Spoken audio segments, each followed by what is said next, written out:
Hello friends, आइए अपने channel खुराई GMS coaching में आप सभी का स्वागत है। आज हम आपके लिए लेकर आए हैं, यहाँ पर आप देख सकते हैं पूरा सोल्यूशन इन क्वेश्चनों का है।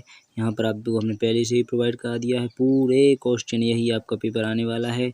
आशा करेंगे 100% ही फंस जाएगा आपका, तो नहीं फंसेगा तो हम अगली वीडियो में आपके लिए दूसरी लाएंगे, उसमें प्रोवाइड कर देंगे जिससे कि आपका पूरा फंस जाए। बिना टाइम खराब किए चलते हैं अपने क्वेश्चन आंसरों पर। यह रहा आपकी स्क्रीन पर, इनके हल को देख सकते हैं। सामाजिक विज्ञान का आपका ये पेपर है और कक्षा 9 का है। किसका है? कक्षा 9 का है। धन्यवाद। बिना टाइम खराब किए चलते हैं अपने क्वेश्चन आंसरों पर।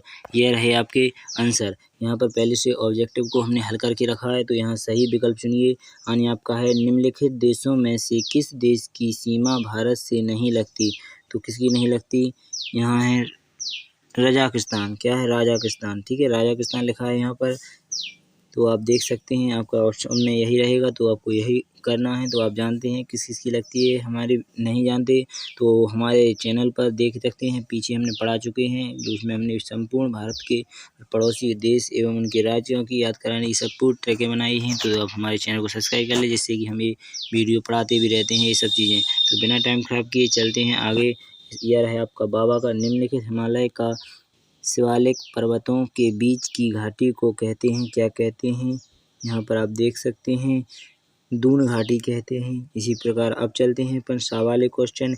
एक स्थलीय भाग को 3 ओर से समुद्र रो घिरा होता है कहलाता है? तो क्या कहलाता है? द्वीपीय प्रादीपीय कहलाता है। क्या कहलाता है? प्रादीपीय कहलाता है।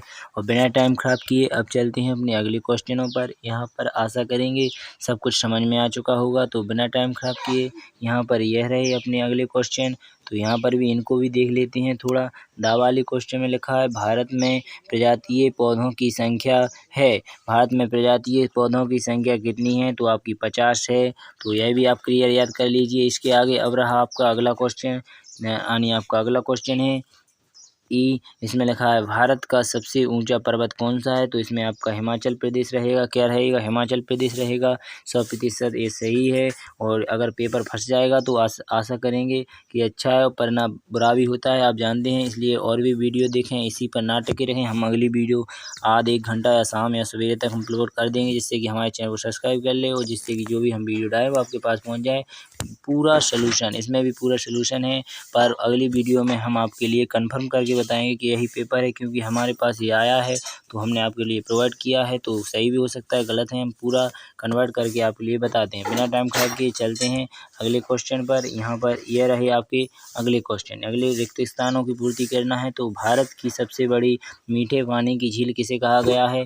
तो आपकी रहेगी यहाँ पर भीमताल। किसे कहा गया है? भीमताल। अगला क्वेश्चन है आपका अमरकंटक से निकलने वाली नदी का नाम क्या है? अमरकंटक से निकलने वाली नदी का नाम बताना है आपको। तो अमरकंटक से निकलने वाली नदी का नाम क्या है आपका? तो यहाँ पर रहेगा आपका नर्मदा। क्या रहेगा? नर्मदा। इसी प्रकार अब चलते हैं अपने तीसरे क्वेश्चन पर। भारत में मानसून का आगमन कौन से महीने में होता है? तो आपका जून से ही हो जाता है। 15 जून से स्टार्ट हो चुका है, आप जानते होंगे। तो यहाँ पर अगला क्वेश्चन है आपका दा वाला। सुंदरबन डेल्टा में वन पाए जाते हैं। कौन से वन पाए जाते हैं? तो यह भी आपका क्वेश्चन आंसर है, तो इसे भी आप देख लीजिए कौन से वन पाए जाते हैं। तो यहाँ पर आएगा आपका मैंग्रोव वन। कौन सी? Mangrove one. यहाँ पर क्या पाया जाएगा? आपका मैंग्रोव वन। ठीक है, बिना टाइम खराब किए अब आते हैं अपने ई वाले क्वेश्चन में। तो ई में लिखा है विश्व में सर्वाधिक वर्षा वाला स्थान कौन सा है? तो आपका कौन सा है? मौसी राम राम भगवान के नाम से। तो यही आपका राइट आंसर हो जाएगा, आप याद कर सकते हैं। यहाँ पर अब चलते हैं अपनी सही जोड़ियों में। तो यहाँ पर यह रही आपकी सही जोड़ियाँ, इनको आप मिला लीजिए। तो आपका पहला सही जोड़ियाँ मिलाना है। तो आपका पहला है कानून में संशोधन, यानी कानून में संशोधन किससे होगा? तो कानून में संशोधन आपका रहेगा चौथा वाला, यानी संसद में। कानून में संशोधन कहाँ से होता है? तो संसद से होता है। दूसरा है भारत के मुख्य न्यायाधीश की नियुक्ति कौन करता है? तो राष्ट्रपति करता है। बहुमत वाली पार्टी का नेता कौन होता है? प्रधानमंत्री होता है। कानूनी विवादों पर निर्णय कौन लेता है? तो न्यायालय लेता है। और प्रधानमंत्री रोजगार योजना कब चालू हुई थी? 2 अक्टूबर 1953 को प्रारंभ हुई थी। तो आशा करेंगे सभी ओटियाँ समझ में आ चुकी होंगी। बिना टाइम खराब किए चलते हैं अब, और अपने एक 70 भी हैं, आगे एक बात में उत्तर हैं और भी क्वेश्चन आंसर है, उनको भी इसी वीडियो में प्रोवाइड करने जा रहे हैं। तो देखते चलें, बने रहें हमारे वीडियो में। तो यह रहे आपके 70। तो आपका यहाँ पर आप देख सकते हैं, जर्मनी ने द्वितीय विश्व युद्ध में परमाणु बम का प्रयोग किया। परमाणु बम का प्रयोग किया। तो यहाँ पर यह आपका राइट आंसर हो जाएगा। क्या हो जाएगा? राइट आंसर हो जाएगा। इसी प्रकार आने आपको सत्य लिखना है, राइट का चिन्ह नहीं लगाना है। क्या लिखना है? सत्य लिखना है। क्या लिखना है? सत्य लिखना है। तो इसी प्रकार अब चलते हैं अगले क्वेश्चन में। जो निजी, यानी आपका बा वाला क्वेश्चन है, जो निजी संपत्तियों व पूंजीपतियों का यानी आपका लिखा है समर्थन करते हैं, वो समाजवादी कहलाते हैं। तो ये आपका बिल्कुल गलत हो जाएगा। क्या हो जाएगा? गलत हो जाएगा, क्योंकि नहीं कहलाते हैं। सभी कुछ सब कहलाते हैं, ऐसे नहीं जो आपकी जीतेगा वो ही रहेगा, इसका कोई मतलब नहीं होता। तो आशा करेंगे ये भी समझ में आ गया होगा। चलो उस सवाल में देखते हैं। अक्टूबर 1917 की क्रांति का संबंध रूस से है? नहीं है, अक्टूबर रूस से नहीं है। तो अगला क्वेश्चन रहेगा, नात्सी विचारधारा का प्रमुख आधार सभी राज्यों को बराबर का हक देना है। तो यह बिल्कुल सॉरी, यहाँ पर थोड़ी गलती हो चुकी है। हाँ, यह अक्टूबर 1917 की ओटी यानी सत्य है। क्या है? सत्य है। हम आपके लिए गलत प्रोवाइड नहीं करना चाहते, इसलिए अपनी गलती को सुधारना चाहते हैं। यहाँ पर ये सत्य है। अक्टूबर 1917 की क्रांति का संबंध रूस से ही है, क्योंकि रूस की हुई थी। चाय वाली पार्टी आपने सुना होगा। तो यहाँ पर आप देख सकते हैं। अगला क्वेश्चन दा वाला, नात्सी विचारधारा का मुख्य आधार सभी राज्यों को बराबर का हक देना है। ये गलत है। डॉक्टर मानव पूंजी का उदाहरण है, ये भी गलत है। तो इसका राइट आंसर आपको पहले में और तीसरे में सत्य हैं, तीनों असत्य हैं। तो यहाँ पर आप देख सकते हैं। मेरा टाइम खराब किए चलते हैं अपने एक वाक्य में उत्तर में। तो एक वाक्य में उत्तर आप जल्दी से पा लीजिए। यहाँ पर ये रहे आपकी स्क्रीन पर आपके एक वाक्य में उत्तर। तो यहाँ पर एक वाक्य में उत्तर लिखा हुआ है आपका प्रश्न, एक शब्द या एक वाक्य में उत्तर दीजिए। तो आपका पहला क्वेश्चन ही है, आप देख सकते हैं एक एक से। 26 जनवरी 1994 को किस देश का झंडा लहराया गया? तो आपका सिंगापुर। क्या लिखा जाएगा? सिंगापुर। क्या है आपका? सिंगापुर है। तो ये आपने देख ही लिया होगा। तो अगला क्वेश्चन आप स्क्रीन पर आपका, दक्षिण अफ्रीका में किस प्रकार का भेद था? क्या था? रंग भेद, यानी रंग में रंग भेद था। कौन सा था? रंग भेद। रंग भेद होता है जैसे कि आप काला गोरा, ऐसी रंग भेद होता है, वो रंग भेद था। इसी प्रकार अगला क्वेश्चन है आपका, नेल्सन मंडेला में दक्षिण अफ्रीका में किस के खिलाफ आंदोलन किया? तो सवाल है आपका, किसके खिलाफ किया? नीति के खिलाफ। किसके खिलाफ? नीति के खिलाफ। नीति के खिलाफ किया। तो बिना टाइम खराब किए अगले क्वेश्चन पर आते हैं। दावाला, मनरेगा अधिनियम कब लागू हुआ? मनरेगा अधिनियम कब लागू हुआ? दावाला क्वेश्चन है। तो आपका इसका राइट आंसर हो जाएगा 7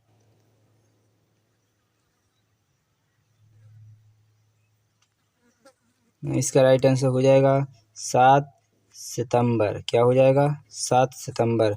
7 सितंबर इसका राइट आंसर हो जाएगा। इससे आगे अब रहेगा आपका 7 सितंबर 2005। ध्यान रखिएगा, 7 सितंबर 2005। बिना टाइम खराब किए अगले क्वेश्चन में लिखा है, वर्तमान में भारत का सर्वाधिक निर्धन राज्य कौन सा है, यानी सबसे गरीब कौन सा है? तो आपका वर्तमान में छत्तीसगढ़ है। कौन है? छत्तीसगढ़। क्या है? छत्तीसगढ़। छत्तीसगढ़ इसका वर्तमान में सबसे गरीब राज्य हो चुका है। तो बिना टाइम खराब किए यहाँ पर अगले क्वेश्चन पर चलते हैं। तो यहाँ पर आपके संपूर्ण क्वेश्चनों का हल हो गया है। तो अब चलते हैं अपने 2 नंबर वाले क्वेश्चनों में। तो बिना टाइम खराब किए चलते हैं अपने 2 नंबर वाले क्वेश्चनों में। तो यहाँ पर यह रहे आपकी स्क्रीन पर आपके क्वेश्चन आंसर, सिर्फ पढ़ के बताएंगे, इनका आंसर हम प्रोवाइड ना कर सके, जिससे कि हम अगली वीडियो में प्रोवाइड कर देंगे। ठीक है, बिना टाइम खराब किए चलते हैं।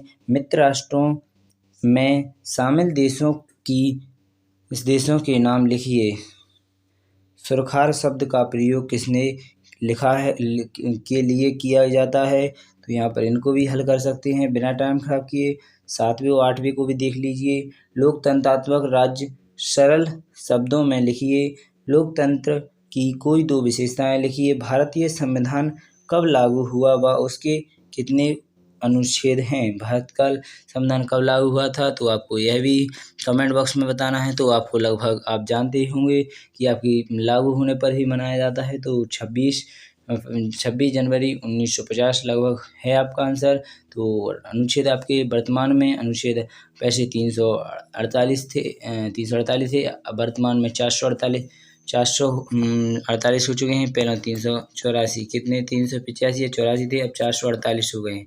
448 हैं या 438 हो गए हैं। तो आप देख सकते हैं अपने हिसाब से करते हैं। संविधान से क्या आशय है? संविधान से क्या आशय है ये भी आपको प्रोवाइड किया जाएगा अगली वीडियो में। तो यहाँ पर आप क्वेश्चन से अपने हल कर सकते हैं बिना टाइम खराब किए। भारतीय भूमि आधुनिक विवादों के नाम लिखिए। तो क्या रहेगा आपका? प्रवाल से आप क्या समझते हैं? तो प्रवाल से क्या प्रकार प्रवाल के प्रकार लिखिए। अगला क्वेश्चन है आपका अगले क्वेश्चन में आपका दिया गया है लुई 16वें के समय फ्रांस की आर्थिक स्थिति कैसी थी? जैकोबिन क्लब के सदस्य कौन थे? यहाँ पर आप समझ सकते हैं। अगले क्वेश्चन में आपके 11वें में यहाँ पर यह रहे क्वेश्चन भारत में अक्षांशीय एवं देशांतरीय विस्तार का उल्लेख कीजिए। तो यहाँ पर इसे भी समझ सकते हैं। इसी प्रकार अब रहा है मानव समय से आप क्या समझते हैं?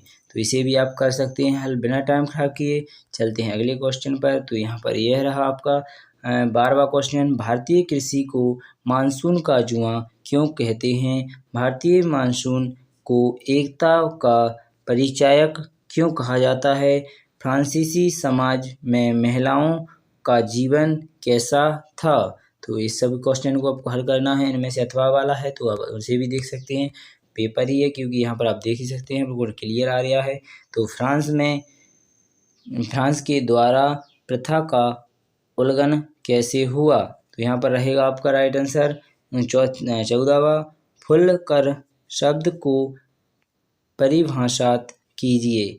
तो यहाँ पर रूस क्रांति से प्रेरित होने वाले गार्तिकों के बारे में लिखिए। नात्सी जर्मनी में महिला विदेशकर माताओं की स्थिति के पर प्रकाश डालिए। इसे भी देख सकते हैं। और अगला क्वेश्चन है आपकी स्क्रीन पर यह रहा आपका 15वें का अथवा और 16वां। तो यहाँ पर लिखा है आपको 15वें में अथवा नात्सिया ने जनता पर पूर्ण नियंत्रण हासिल करने के लिए कौन कौन से तरीके अपनाए? तो यहाँ पर 16वां क्वेश्चन है लोकतांत्रिक और गैर लोकतांत्रिक शासन की तुलना कीजिए। आशा करेंगे सभी क्वेश्चन आपको सुंदर एवं सुशील दिख रहे होंगे और सरल दिख रहे होंगे। बिना टाइम खराब किए आते हैं 16 की अथवा और 17वें क्वेश्चन पर। तो लोकतंत्र की ही क्यों अपने तर्कों द्वारा विवेचना कीजिए। यहाँ पर आपका 17वां है सदाबहार एवं पतझड़ वन में अंतर बताइए। अगला क्वेश्चन है भारत में कितने प्रकार के वन पाए जाते हैं?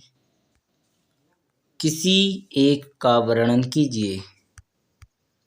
तो यहाँ पर अगला क्वेश्चन आपका रहेगा आपकी स्क्रीन पर 18वां एवं इस वीडियो का अंतिम क्वेश्चन प्रत्येक उम्मीदवार को चुनाव में खड़े होने के लिए कौन कौन चीज़ों की ब्यौरा देना पड़ता है? तो यहाँ पर आप उसका हल सॉल्यूशन कर सकते हैं।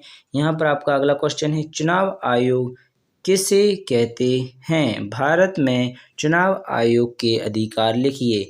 अगर आपको दिख नहीं रहे तो हम बोल रहे हैं, आप समझ सकते हैं। बिना टाइम खराब किए वीडियो को यहीं पर समाप्त करते हैं।